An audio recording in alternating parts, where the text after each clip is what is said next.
This is American Political Thought for the week of March 22nd to 26th, 2021. I just noticed on my notes I put 2020. All right, I'll catch up someday. And the purpose of the three lectures this week are to introduce Tocqueville, to see what the aims and purposes of his enterprise in democracy in America are, and to make some introductory comments about the nature of his political science and his approach, and then to provide an overview of both the book and then volume 1, and then on page 3 of the notes to start moving through the themes that he discusses in the 8 chapters of volume 1 part 1 and the first 4 chapters of volume 1 part 2. And after the midterm, we'll continue with democracy in America with a very rich second part, if you want to call it that, of volume 1 part 2, chapters 5, 6, 7, 8, 9, and 10. More about that later. So de Tocqueville is probably the greatest modern political scientist who stands on the brink of political philosophy and does many of the empirical work of political science, and also, perhaps more than any other single individual, as I said in my introductory comments to the course, saw and diagnosed the nature, the possibilities, and the dysfunctionalities of modern democracy. Not only in America, but as you'll see as we move through the book and move towards the end of volume 2, as he directed his gaze not only to the future of America, but to the future of the human race in the coming democratic ages. So what's the nature of de Tocqueville's political science? I like to think of it as a combination of Aristotle and Montesquieu. Now, I've talked enough about the Aristotelian notion of the regime, which I used to frame the taking apart and description of the American elements of American political life and ideas and thought. And that's the Aristotelian part. And de Tocqueville, as you'll see, democracy in America is a whole embodiment of that notion of the comprehensive idea of the regime, of the political system, including, of course, as we've already seen many times, ideas, institutions, laws and policies, and citizen culture. And in some ways, de Tocqueville, who's often viewed, by the way, academically as one of the founders of sociology, political sociology, not just political science, de Tocqueville was also a great cultural observer, and in some ways that's what he obtained from Montesquieu. Now, in my modern political theory class, even though Montesquieu was one of the critical background philosophers like John Locke, in fact, I would say John Locke and Montesquieu are the two greatest philosophic influences upon the American founders. Montesquieu, Charles Montesquieu, whose great work, Spirit of Laws, in 1733, L'Esprit des Lois,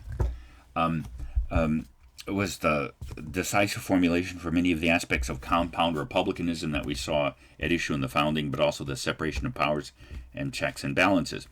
But what Montesquieu combines and adds to, say, the political science, the political philosophy of Thomas Hobbes and Baruch Spinoza and Descartes and Machiavelli is in some ways Montesquieu was extremely concerned about the cultural and pre-political elements that helped to shape and perhaps even determine political life, as you'll see. And there's that Montesquieuian element to de Tocqueville's approach to politics. So, as you'll see, especially in Volume 2,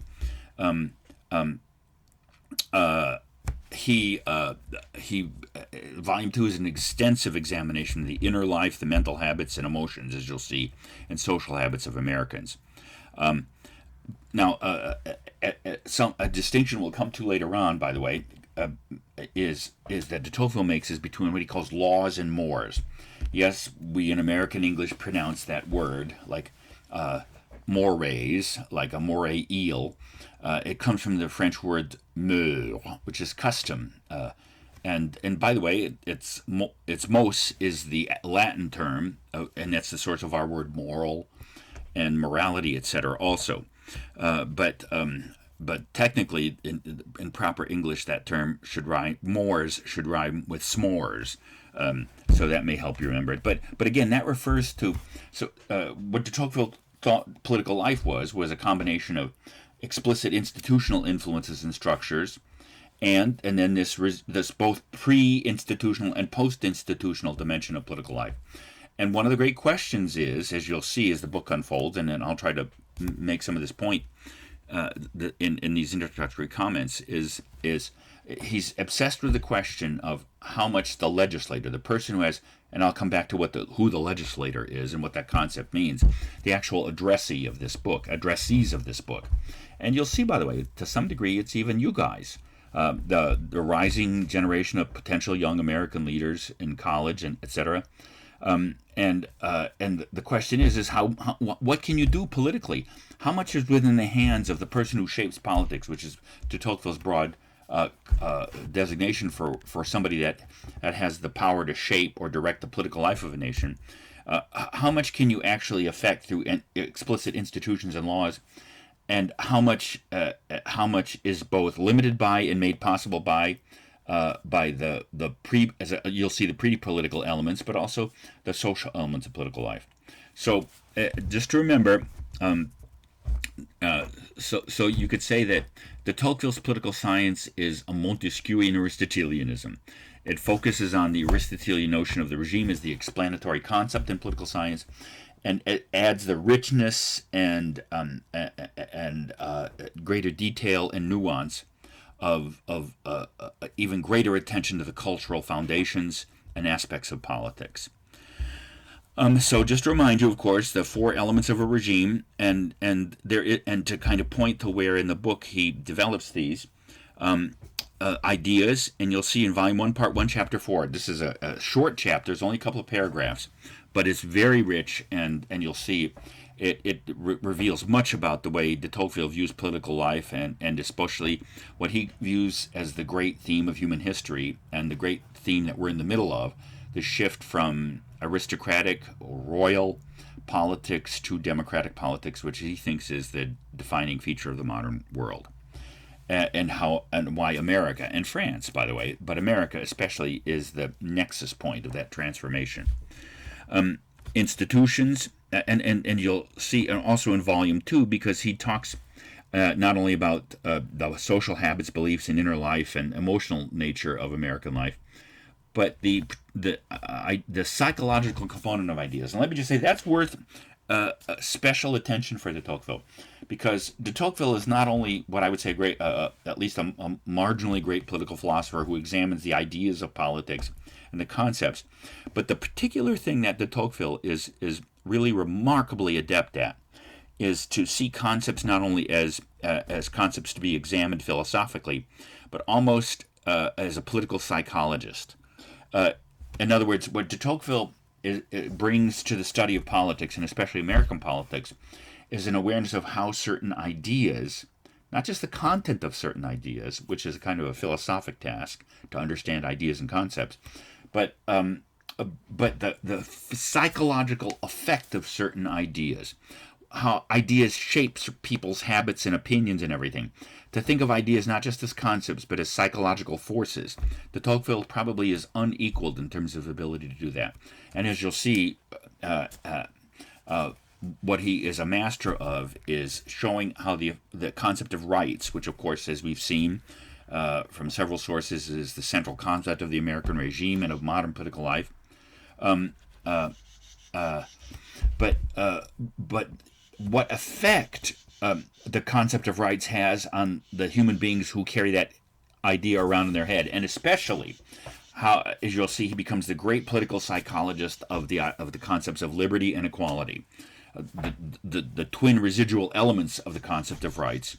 And then I've already suggested that American politics hovers as almost polar signposts. And de Tocqueville, again, just to summarize this point I'm making, makes us see not only the content of certain concepts, but the psychological and emotional force of certain ideas on the human character and on social behavior. So they're institutions, and you'll see that's mostly Volume 1, Part 1, Chapters 5 through Part 2, and to some degree Part 2, Chapter 10 in Volume 1. and then Laws and Policies, Volume 1 in general, and then the Citizen, Culture, and Way of Life is largely Volume 2. Although you'll see he talks about the fourth element of the regime in Volume 1 too, and you'll see especially in chapters 2 and 3 of Volume 1, Part 1, what I call the pre-political elements besides geography, as you'll see, which is, more about that later. So the general layout of the book, Volume 1, and remember, I'll mention this several times subsequently. Remember, he came to this country in 1831 with his traveling companion, de Beaumont, and to study American life so as to bring back a lab report to the Europeans of his generation, for reasons we'll see in a minute. But I've already suggested from the beginning of the class. And his intention was he was going to write the book about American institutions and political life, and de Beaumont was going to write a novel. And he did write a novel called Marie. It's an interesting novel about an escaped slave, Marie, about American habits and social customs. But de Tocqueville became convinced that de Beaumont's book wasn't exactly what the full description of American cultural and that fourth element of the regime. So he wrote Volume 2. So basically the layout of the whole book is Volume 1 is, and Part 1 is the emergence of the political institutions of the United States. Remember, part of this is, I just called it the lab report on American democracy. So part of what the aim of democracy in America is to make America visible and intelligible to a generation of Europeans that had never been here. And not only, of course, to make it visible and intelligible, but also to analyze it, and so that Europeans could take critical lessons away from American democracy. But so Volume 1 is a kind of an introduction to America, and Part 1 is how the political institutions of the United States worked out of their pre-political elements like geography, religion, sociology, economics, and the conceptual foundations. But then, especially in Chapter 5 of Part 1, he actually then begins a narration starting with state and local government up through the federal constitution, which culminates the last part of Volume 1, Part 1, Chapter 8. In Part 2 of Volume 1, the basic theme in that is what is American democracy really like? How does it work? And what are the elements of its operation? And how does it affect the people living there? And what kind of politics do you get? So Part 1 prepares you to see, as I said, the pre-political conditions of political life in America and how American political institutions took shape and how they operate. Part 2 is how does modern democracy in America work? How does democracy in America really work as a political system, and and how does it actually govern the internal politics of the nation and the people who occupy our system? Volume 2 then is essentially that primarily the fourth layer, the cultural or citizen way of life layer of the regime, and it has 4 parts. As you'll see, thought, sentiments, mores, customs, and political society in the future. So, as you'll see, he starts with the mental habits of Americans. Then he turns to how the sentiments, the political feelings of Americans, which in Part 2, and that's where some of the most insightful aspects of de Tocqueville's political psychology are found. And then Part 3 are mores and social customs, like, for instance, the relations between men and women, between bosses and employees, which is the American version of master and slave, and, of course, real masters and real slaves in the South. And then Part 4 is a kind of pulling it all together and an exercise in political prophecy, looking into the future, not only of America, but of the human race. And when I say the pre-political, as you'll see, in Chapter 1, he talks about geography, climate, and you can say, what does that have to do with politics? Well, it turns out that maybe things like geography, and climate have a profound effect on how the political possibilities. Like, for instance, what kind of agriculture, what kind of industry is possible, which has a definite effect. I mean, there's, after all, he does suggest there may be a climate basis, and this is the Montesquieuian aspect of his political science, as to why certain Latin American countries and Mediterranean countries, the hotter countries, are less industrious. And that's kind of a Max Weber thought, that Protestantism arose in Northern European, where the climate was a little harsher and therefore was more inclined to effort, industry, and work. That's painting in very broad strokes, but as you're going to see, there are profound reasons why you want to pay attention to the unique geographic, climate, and political figures such as religion things. So let's step back now and kind of talk about some broad aspects of his enterprise and the nature of his work. First of all, whom is this book addressed to? And this has to do, and I've read this work both in French and in English. Je suis si intelligent. La plume de ma tante. J'ai mangé la plume de ma tante. I've eaten my aunt's plume, my aunt's pen. There. Bonjour. Basically, most of this book is written in the third person, as a descriptive author, third person narrative point of view. Except there are some times where de Tocqueville seems to intensively turn to the reader and address the reader as you, as you'll see. And by the way, this becomes especially poignant and intense and sharp in Volume 1, Part 2, Chapter 6, which you will see is his great historical comparison of how the historical and political systems of aristocracy versus democracy work. And as he turns to the reader and says, "What do you want? What do you want from politics? What do you expect?" And so, since there are some important times where he turns from third person to second person and says, "You, who's the you? Whom is this book addressed to?" And there are, I think, several audiences here, several yous, including the yous in this class. But obviously, and in the first sense, if you're looking at the first page of the notes, it's addressed to the political leadership of his time in Europe, in general, in France and Europe. And remember, I kind of set this up in the introductory lecture to this class, that de Tocqueville was born in 1805 and lived to, I think, died in his 50s. He died a relatively young man, and a young aristocrat, but a liberally minded aristocrat. And again, he was born in the Napoleonic dictatorship and the chaos that ensued from the French Revolution. And you have to know a little bit of European history to know that after Napoleon was defeated, Napoleon, who tried to spread through conquest and dictatorial imposition the ideas of the French Enlightenment, which had done worlds of wonders for France, by the way, with the terror, the self-imposed name of actually the post-revolutionary regime in France that turned out to be organized in murderous mob rule and descended into anarchy and chaos until Napoleon stepped forward and took over France, but nevertheless tried to spread the French Enlightenment throughout Europe until the Russian winter and the combined military troops of the Russians and others beat him back, imprisoned him on Elba, then he escaped, and then he was captured and defeated again and put back. And the Council of Vienna in 1815 was an attempt to reimpose and restore the old aristocratic regimes that Napoleon had defeated and to some degree shattered. And that was successful, by the way, to some degree, until World War I, where the great aristocratic leading classes of Europe, both in Britain and France and Germany and everything, really were, and of course the Russian Revolution, where the aristocratic classes, most of them nephews, nieces, and grandsons and daughters of the Queen Victoria, were in fact really wiped away. And it's true. That the post-World War I world, let alone the destructive effects of World War II, is in some ways a post-aristocratic world. There still are 9 countries in Europe that have constitutional monarchies and to some degree elements of an old royal aristocratic class. But all of modern politics, basically, and perhaps even global politics, as we'll see, is democratic in nature. In that sense, de Tocqueville proved to be right.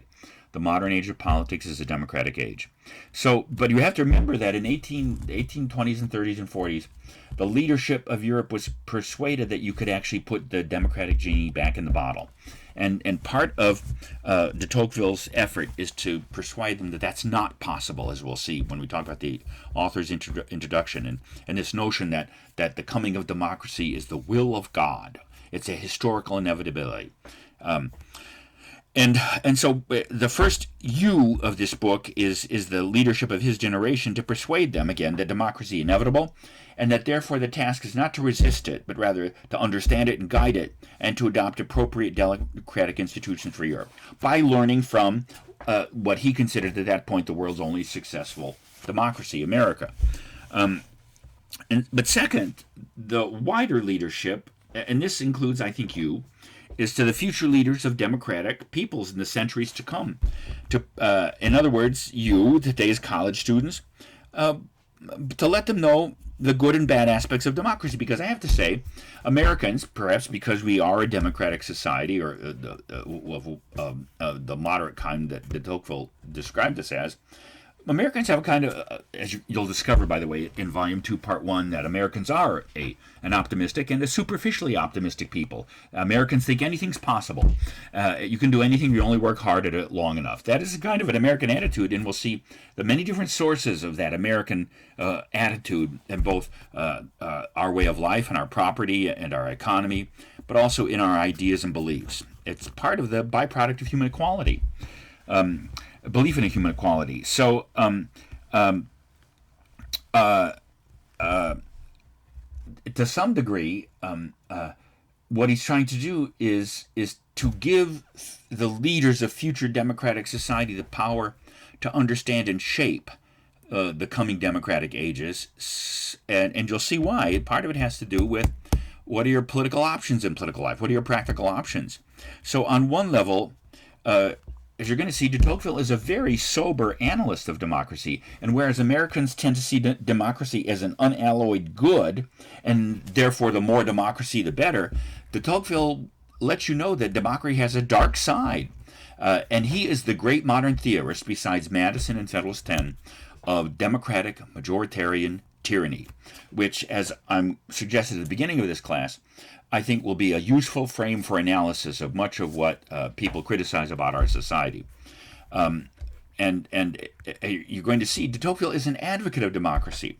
But just because you advocate a certain political system doesn't mean that it doesn't have bad tendencies. And if you are the ones in power and shaping its future, then you probably, it's like a parent who tries to raise children so as to make them wash and dry the dishes, which is what I thought our parents had us for. But I mean, a parent, as I've said several times, a parent wants to make sure that their children are successful characters as adults. And once you have children, not that I have children that I know of anyway, besides cats and undergraduates, you know that by and large, your children aren't angels and not perfect. They have problematic tendencies. And for you to successfully guide your children into productive adulthood and happy adulthood, you have to give them the self-consciousness and habits to work on their best qualities and to minimize the bad effect of their negative qualities. That's exactly the attitude that de Tocqueville takes to democracy. And not only will you have to know what the bad aspects, darker aspects of democracy are, and possibly how to counteract them, but also what the likely outcome of the democratic future of humanity is going to be. More about that in the future. So de Tocqueville, and here's the thing, as you're going to see, de Tocqueville predicts that democracy is inevitable. But that doesn't mean that it's a happy ending for the human race. Just because humanity's future is democratic does not necessarily mean that it will be a bright, happy, and beautiful future. Now, we're going to come back to this theme in that very short chapter in Volume 1, Part 1, Chapter 4, on the sovereignty of the people, because I'll just tip my hat here by tipping de Tocqueville's hat.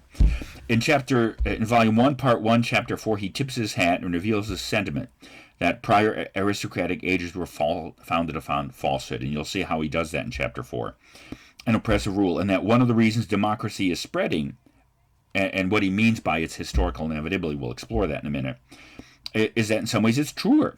But just because democracy is founded on a truer basis of human nature, a surer grasp than the falseness in myth and distortions of aristocratic or royal political assumptions, doesn't mean that it will be better for humanity. Now, you hear that, and I'm sure that American students hear, well, wait a minute, if a system of government is truer, is in some ways more just, as de Tocqueville probably thought it was, how could that not be better? Might there be such a thing as ugly justice? Might there be such a thing as the victory of a true or truer system of government that nevertheless, unguided by its best tendencies, might actually make humanity's life base, low, ugly, and trivial? As you're going to see, that's something like what Cropsey anticipates through the Nietzschean anticipation of the last man. But more about that later. So on one level, if part of the you that the book is addressed to isn't just the immediate European generation, to teach them to stop resisting democracy, because if you resist it, you'll radicalize it, like the way the Russian Revolution happened. It became radical and murderous. And if you accept the coming of democracy and learn how to guide it towards better, that's his message to the contemporary Europeans of his day. But again, if he's right about the nature of democracy and its good and bad tendencies, who needs to know that?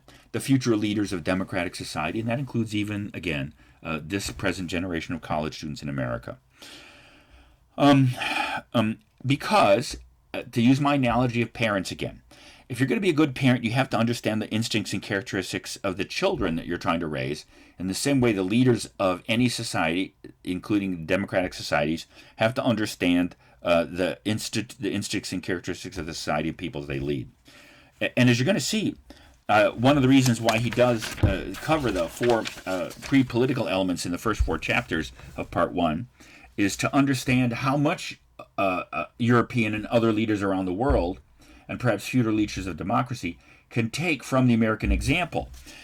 Just because de Tocqueville thought that democracy was the inevitable future of humanity, and just because he thought that America provided at that point the best spectacle of an operative and relatively decent democracy, doesn't mean that the rest of the world should simply then try to imitate American institutions. There may be reasons why American institutions may not work in every circumstance.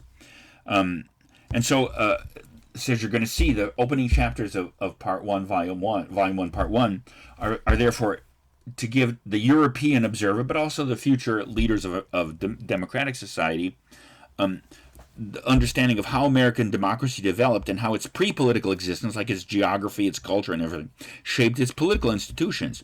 Now, again, there's a subtle question here, which is difficult to answer for de Tocqueville.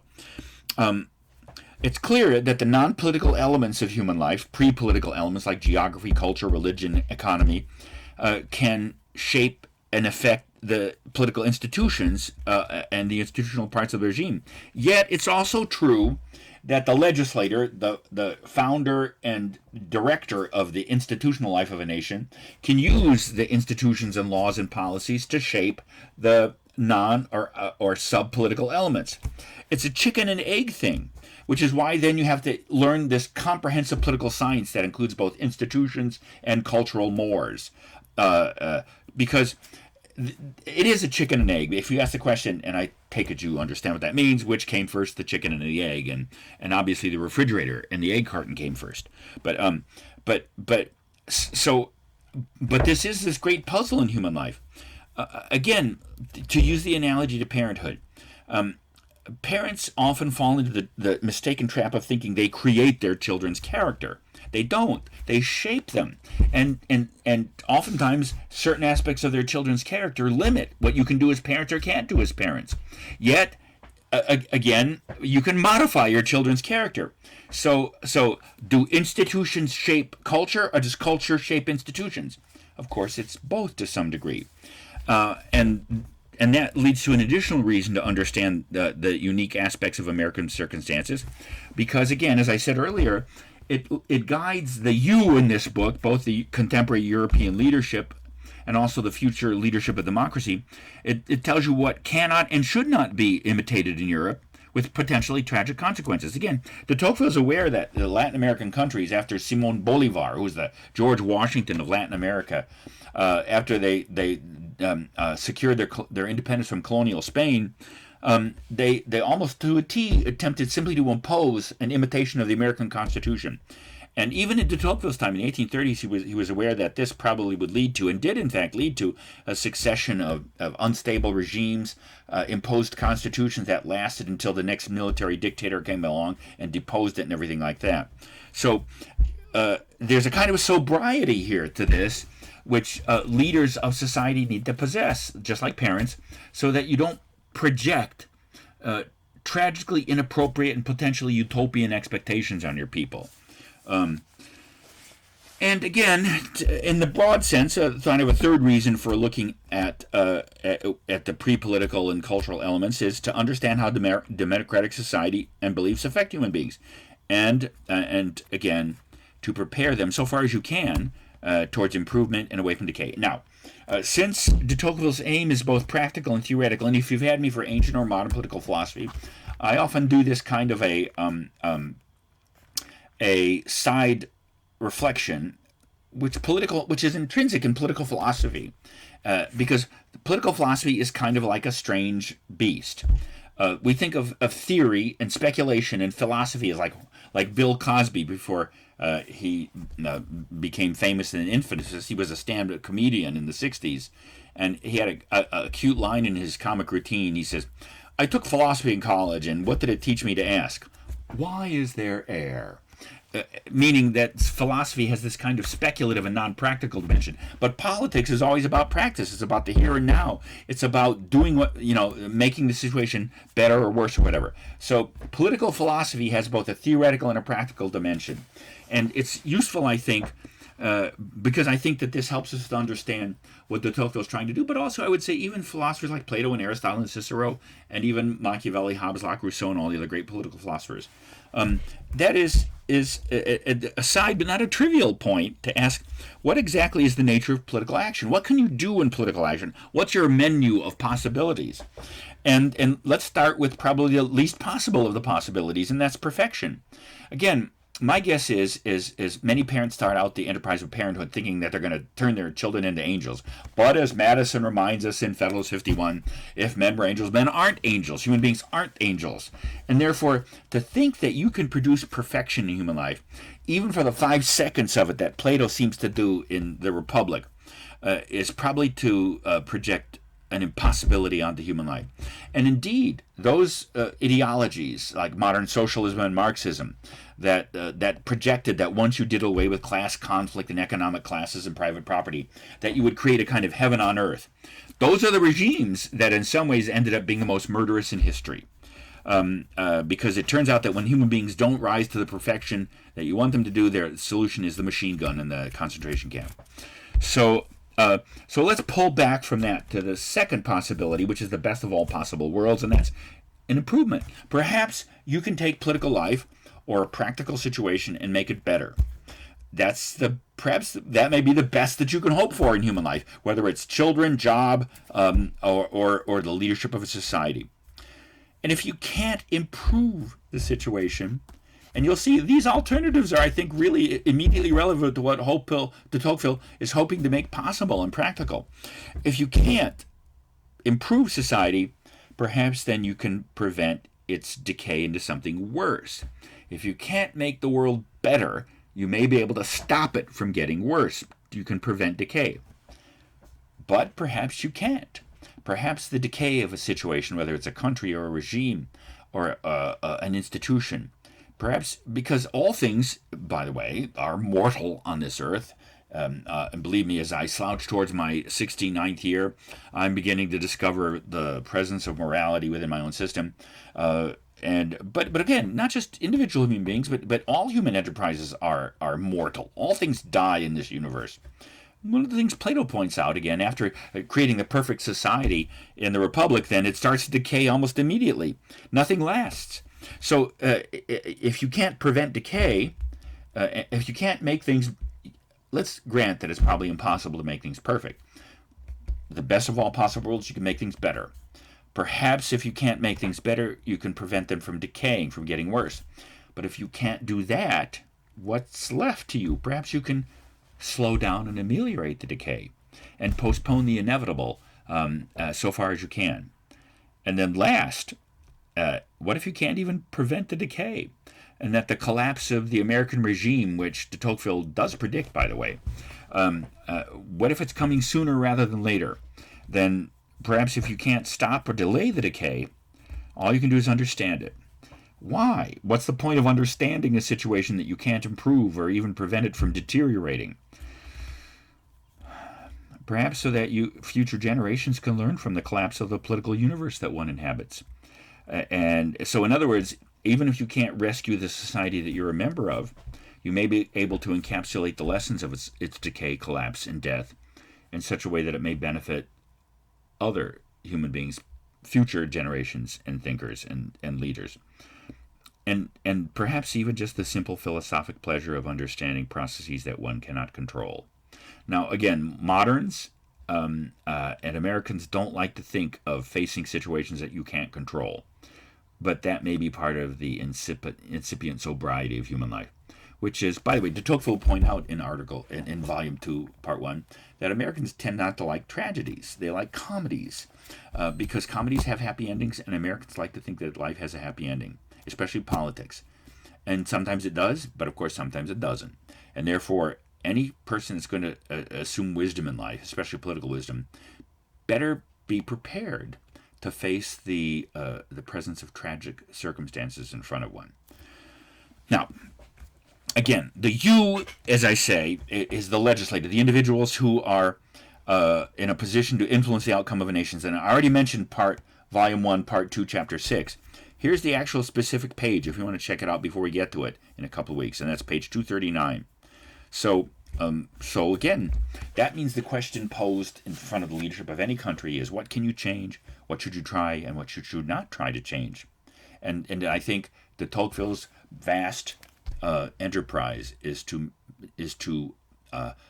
open up that theoretical and practical question, not only for the generation of his day, but for the coming generations of human life. Now, one concept I want to talk about, because it's amazing. This book was written in 1831. And again, as I said, I was astounded by the end of Volume 1, where he predicts the Cold War in a century, that the world will be divided up between Russia and America, which blew me away, as they say. And you will see that it's uncanny how much of American institutional and cultural life de Tocqueville gets right. And yet, not everything that he says about America is true today, and some of his predictions did not come true the way he thought they would. So one question as we move through this is, what did he get right? What did he get wrong? What did he see coming? What didn't he see coming? And the question, why? And what enabled him to see that? And I've always thought that when I first became immersed in Tocquevillian political science, that it's useful to distinguish between two kinds of analysis, what I call static analysis and dynamic analysis. That is to say, think of it as on your camera, the photograph versus the video feature. And that static analysis takes a snapshot of the way the society exists and the way institutions work then. And dynamic analysis then tries to look at the underlying causes of the present situation so that you can see them and predict their unfolding. Again, this is not prophecy in the sense that it's not clairvoyance or telepathy or divine revelation. De Tocqueville is prophetic, predicts the future based on what he thinks the essential dynamics of the situation in front of him are. So the reason the book is still worth reading in 2021, or 2020, if you look at the top of my notes, it's 2021 actually. It's Happy New Year. Is because, and at least this is my conviction, and this is why the de Tocqueville is still relevant to read to help us understand our situation today, is because he saw so thoroughly the fundamental dynamics and elements of American life on almost every level, that even though he couldn't see every potential future concatenation of them or outcome, he was nevertheless capable of seeing how those elements would play out. And essentially, you're going to see that's the same as with a parent's ability to shape the character of a child. Because when you get to know somebody, whether it's somebody you love or a friend or a child or whatever, you get to know people on different levels. And the better you know the deeper levels of a person's character, the more that you understand why they are the way they are and what they do, and what's going to be likely their future. Not that, again, that you're an astrologer or that you're a psychic, but that it's premised on the notion that the deeper and more central and fundamental aspects of not only an individual's character, but also a society, a political society, are probably the more formative elements. And those are the ones that will last and have the power to shape the rest of the whole. And so be aware of that as we move through this book. Some of his description of American life in 1831 won't ring true anymore. Although, as you're going to see, like for instance, the federal government was relatively less powerful in the constitutional schema, as you'll see in Volume 1, Part 1, Chapter 8, when he describes the federal constitution.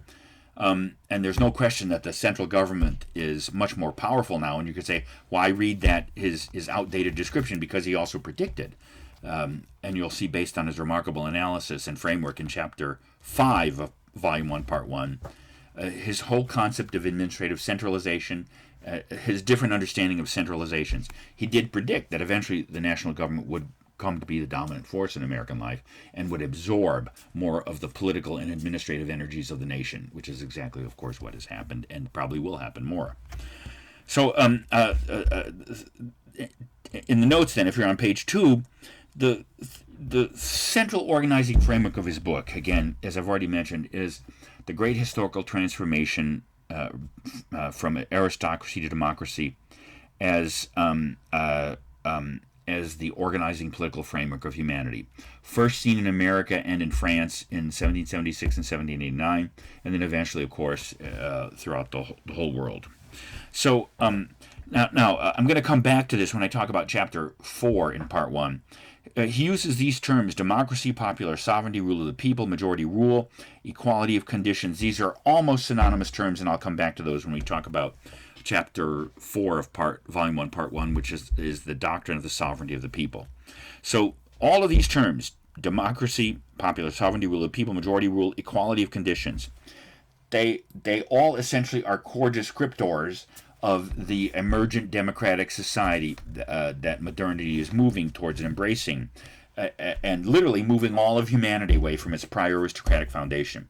And so, as you'll see, each one of those terms has a certain specific nuance, but all of them kind of describe the nature of this great shift. Now, in the introduction then, and this is a great theme in de Tocqueville, and that is his notion that the coming of democracy is historically inevitable. And as you're going to see, as he says in the introduction, the author's introduction, I wrote this book under a kind of a religious dread. The will of God, God's finger, not the middle finger, but and that wasn't even the middle finger. That was the middle finger with a silencer on it. That God's finger is directing the coming of democracy. Now, we're going to talk about that rhetorical trope in a little bit, but and you'll see the question that I want to ask is: does Tocqueville really think that God's will is involved, that this is divine intention? Well, perhaps, and we'll see the possibilities of that, but it seems pretty clear that as a social and political analyst, he did think it was inevitable, historically inevitable. Now, that makes us reflect that it's a philosophical question. What makes something historically inevitable? And you're going to see, if you looked at the author's introduction, here on page, the first page, on page 9 of the author's introduction, a couple of other passages to help me make my point. It was at that moment that I conceived the idea of this book. A great democratic revolution is taking place in our midst. Everybody sees it, but by no means everybody judges it in the same way. Some think it is a new thing, and supposing it to be an accident, hope that they can still check it. Others think it irresistible because it seems to be the most continuous, ancient, and permanent tendency known to history. I want to come back to this passage in a minute, but if you look on page 12, for instance. So I'm kind of blending the question of historical inevitability with divine will. On page 12 in the middle, this whole book was written under the impulse of a kind of religious dread inspired by contemplation of this irresistible revolution, advancing century by century over every obstacle, and even now going forward. amid the ruins that it itself created. God does not himself need to speak for us to find sure signs of his will.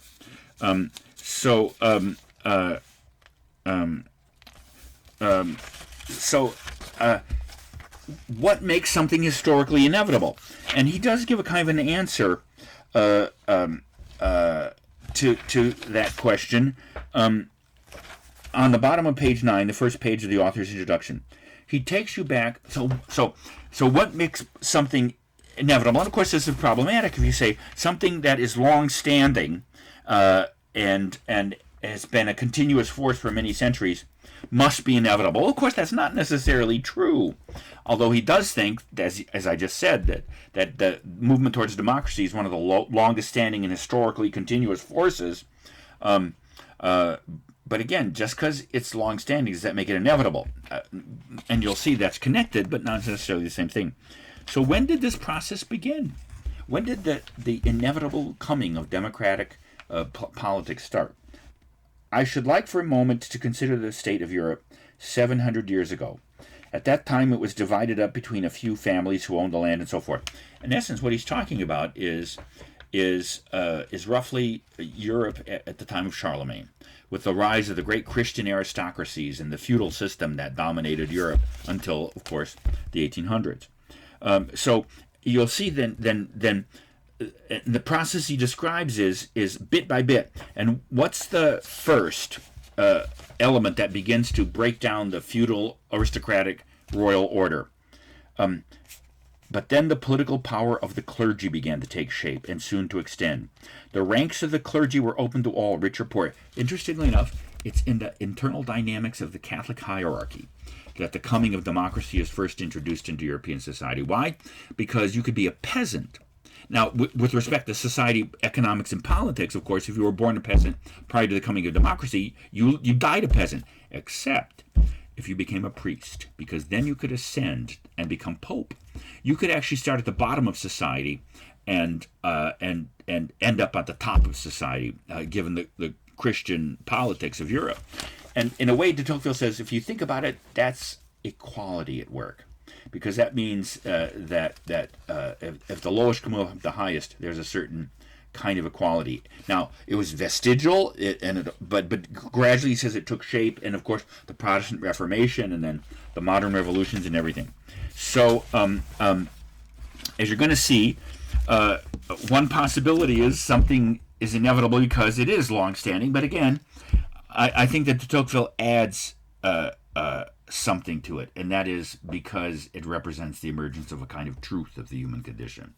And so the inevitable coming of democracy and democratic politics and democratic society, as you're going to see, I think de Tocqueville thinks is probably simply truer, and because once it was introduced, you couldn't peel it back. Again, if something's inevitable, what's left to you to do it, to it? And in some ways, if something is inevitable, like if a flood is coming, that doesn't mean you simply have to sit down and drown. It means you might be able to build a boat or build a dam or something. And as you're going to see, that's what he's hoping to offer to the generation of his day and also the future leaders of America. That to shape the currents, the inevitable currents, you may not be able to stop them, but perhaps you can still direct them and produce a certain... If you stop resisting the coming of democracy and accept reality, then perhaps you can actually shape the coming future democratic ages so that it's not horrible but beneficial. Now, what about... what does it mean, and why does he call it the coming of God's will? Well, and at the bottom of page 2, I suggest several possibilities. One is he may really believe it. He may really believe that God has ordained democracy. Another possibility is since much of the opposition to democracy because when the French Revolution came, it not only killed king and aristocracy and social inequality, but after the church. And it was a bloodbath, and as churches, monasteries were emptied and beheaded and burned, clearly the atheistic dimension of French democracy shocked Christian Europe. And yet, when you look at America, most Americans were Christians and pretty happy about that. So de Tocqueville may be using the rhetoric of divine will so as to soften and bend the leadership of his day who are opposing democracy for religious reasons and persuade them to come around. Now, of course, another possibility is because perhaps one way to make sure that the coming democratic ages are decent and that democratic society in the future doesn't simply destroy human nobility and turn us all into wallowing pigs, sucking at the trough of the welfare state. De Tocqueville may think that perhaps it's important to preserve some element of religious sentiment in life. And as you're going to see in Volume 1, Part 2, Chapter 9, he will suggest that perhaps a religious statesman, almost like the Anti-Federalists, as you'll see, may want to preserve religion as far as possible because that may be an ennobling element in the coming democratic ages. All right, I'm going to stop here. It's 50 minutes, and we'll pick up in the second module with the summary and overview of Volume 1, Part 1, and then we'll begin our march through the chapters of Part 1 and the introductory chapters of Part 2.